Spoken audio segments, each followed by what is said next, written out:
लंबवृत्तीय शंकु और गोला के जो वक्र पृष्ठ क्षेत्रफल है और संपूर्ण पृष्ठ क्षेत्रफल है उनका अध्ययन किया था। ठीक है, तो बेटा हमारे 11.2 तक केवल पृष्ठ क्षेत्रफल थे यानी सरफेस एरिया थे। अब हम इस वीडियो में बेटा अपना नेक्स्ट जो पार्ट है आयतन, यानी एक तो लंबवृत्तीय शंकु का आयतन है और एक गोले का आयतन है। तो 11.4 के अंदर है गोले का आयतन और 11.3 के अंदर है अपना लंबवृत्तीय शंकु का आयतन।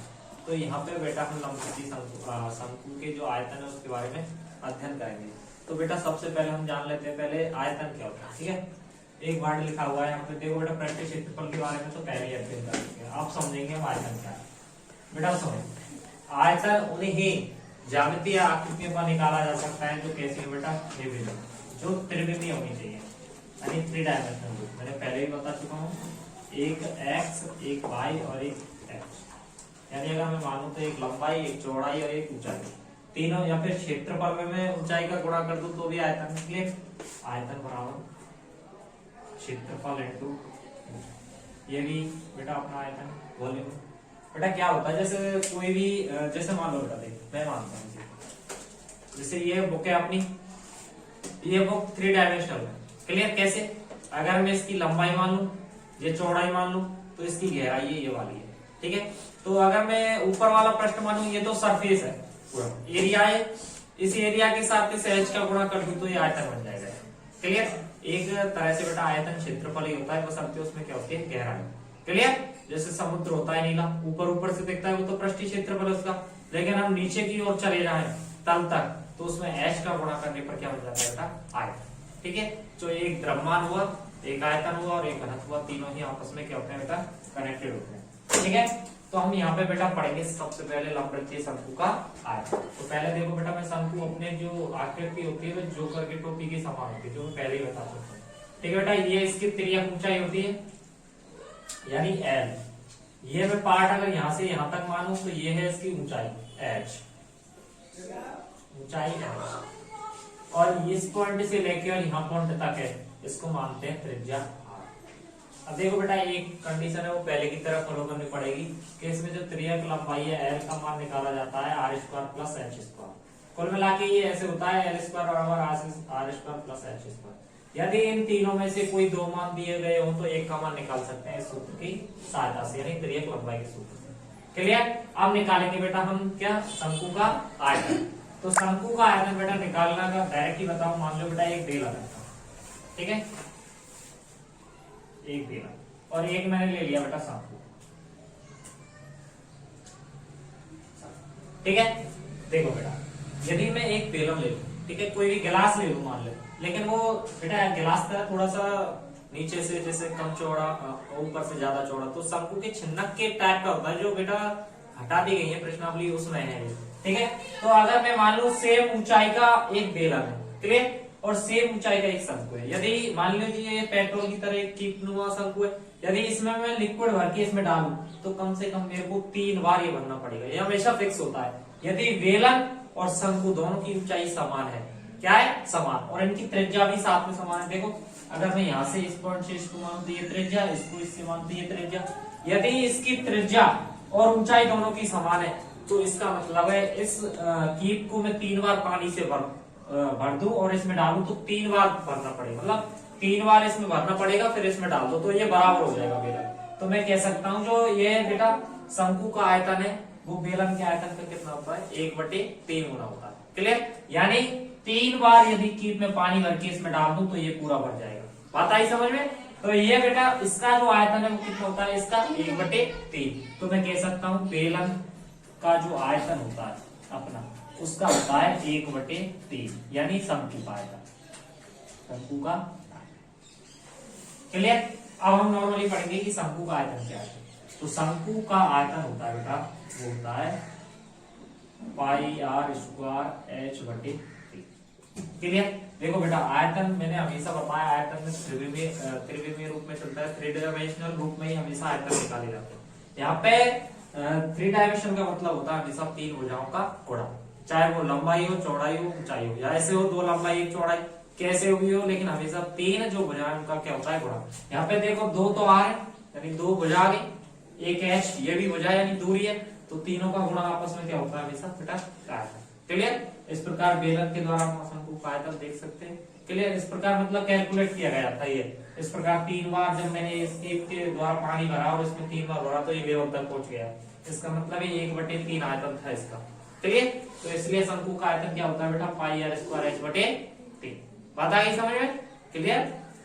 जैसे और थोड़ा सा बताऊं तो देखो बेटा, मैं तुम्हें बताऊं, देखो एक वृत्त की आकृति है कि नहीं है, तो इस वृत्त का क्षेत्रफल क्या हो जाएगा पाई आर स्क्वायर, है कि नहीं है। मान लो बेटा मेरे को इस पॉइंट से ऊपर तक जाना है तो h का गुणा करना पड़ेगा, तो पाई आर स्क्वायर h। क्लियर। अब सुनो बेटा, यदि बेलन में से मैं शंकु बनाऊं तो मैं जानता हूं इस बेलन को 3 बार काटूंगा तो एक एक शंकु बनेंगे, यानी एक बेलन से कितने शंकु बनेंगे? 3 बनेंगे कि नहीं बनेंगे। तो उस एक शंकु का आयतन क्या होगा? /3। तो इस प्रकार से आयतन बना जा सकता है pi r square h/, pi r square h ये तो बेलन का आयतन है, इसमें से 3 भाग कर दो इसके तो 3 शंकु बनेंगे। क्लियर, तो ये पाई आर स्क्वायर h/3 ये हमारा बेटा शंकु का आयतन का सूत्र होगा। क्लियर, इसको बेटा पास नोट कर लो, इसको शंकु क्या आयतन होगा, ठीक है, ये स्ट्रक्चर वगैरह बना।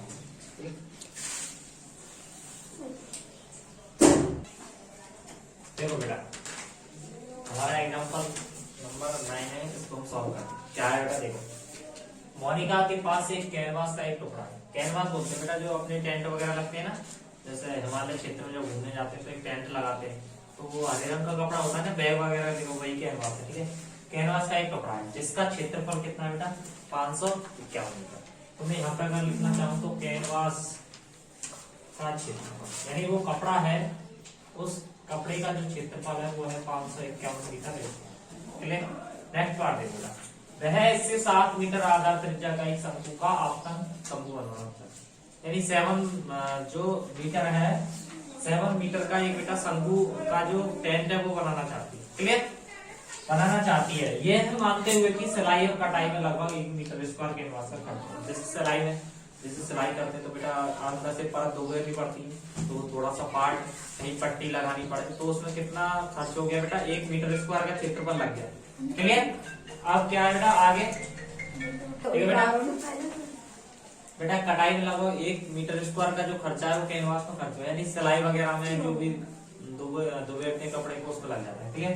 तो बेटा इससे बनाए जा सकने वाले शंकु का आयतन ज्ञात करो। मान लीजिए बेटा इस प्रकार का अपना काम होगा, ठीक है। अब इसमें शंकु का आयतन का मतलब है इसका कितना अंदर का पार्ट है टोटली, ठीक है, उसका आयतन निकालना। क्लियर। अब कैसे निकालेंगे देखो बेटा, हमने बेटा शंकु का आयतन जानते हैं पाई आर स्क्वायर h/3। मेरे को h चाहिए हाइट, अब मैं जानता हूं बेटा मेरे पास हाइट है नहीं है, ठीक है। रेडियस त्रिज्या है, यानी मेरे को अगर त्रिज्या लंबाई मिल जाए तो सूत्र से पाइथागोरस प्रमेय के आधार पर h निकाल सकता हूं।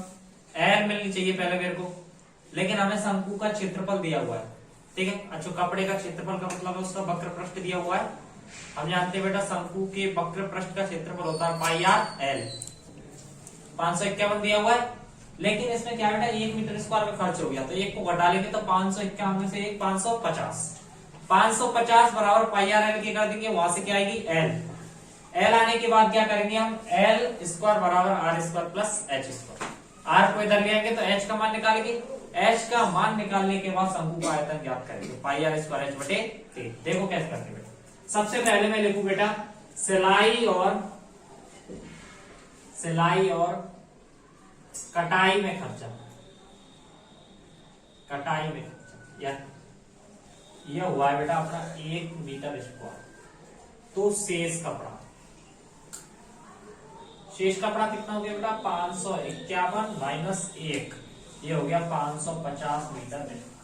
बेटा मेरे को पहले त्रिज्या लंबाई एल चाहिए और एल निकालने के लिए वक्र पृष्ठ का क्षेत्रफल, तो शंकु के वक्र पृष्ठ का क्षेत्र ये हो जाएगा बेटा हमारा पाई आर एल बराबर 550।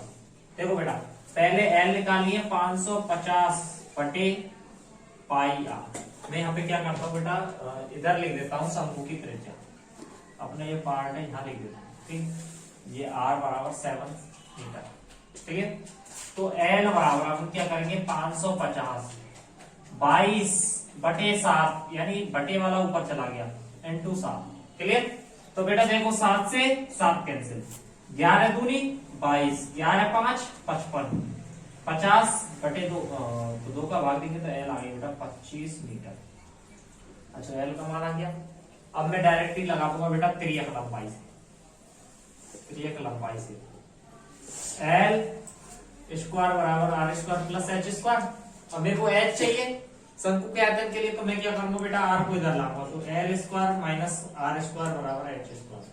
एल का मान कितना आ गया बेटा 25, तो 25 का स्क्वायर माइनस त्रिज्या कितनी है 7, तो 7 का स्क्वायर बराबर एच। देखो एक बार ध्यान रखना, 25 का स्क्वायर 625 माइनस 49 बराबर एच। इन्हें घटाएंगे तो ये आ जाएगा 576 बराबर एच स्क्वायर। तो एच बराबर अंडर रूट 576, तो एच का मान आ गया बेटा 24 मीटर। एक बार ध्यान रखना, यदि एच का मान इस तरह नहीं आए वर्गमूल संख्या में, तो एक बात जरूर ध्यान रखना कि उसमें सवाल चेक करना कहीं गलती तो नहीं होगी, क्योंकि ज्यादातर जो क्वेश्चन आते हैं वो ऐसे आते हैं जिनका वर्गमूल निकलता है ऑलरेडी। अगर तुम्हारा नहीं निकल रहा है, कुछ गड़बड़ हो रही है, तो ऊपर एक बार चेक करके देख लेना, क्योंकि वहां पर जो क्वेश्चन आता है उसमें रहते हैं ये ज्यादातर क्वेश्चन। ठीक है, अब हम यहाँ से बेटा डायरेक्ट निकालेंगे शंकु का आयतन।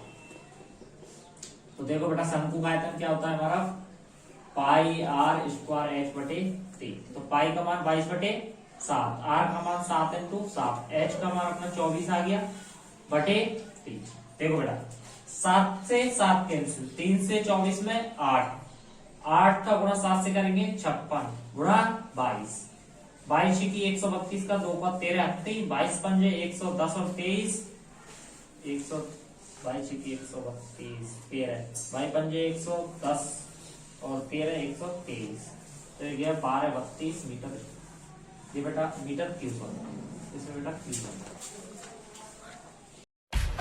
सब्सक्राइब कीजिए हमारे चैनल को और बेल आइकॉन को दबाइए हमारी लेटेस्ट वीडियो सबसे पहले देखने के लिए।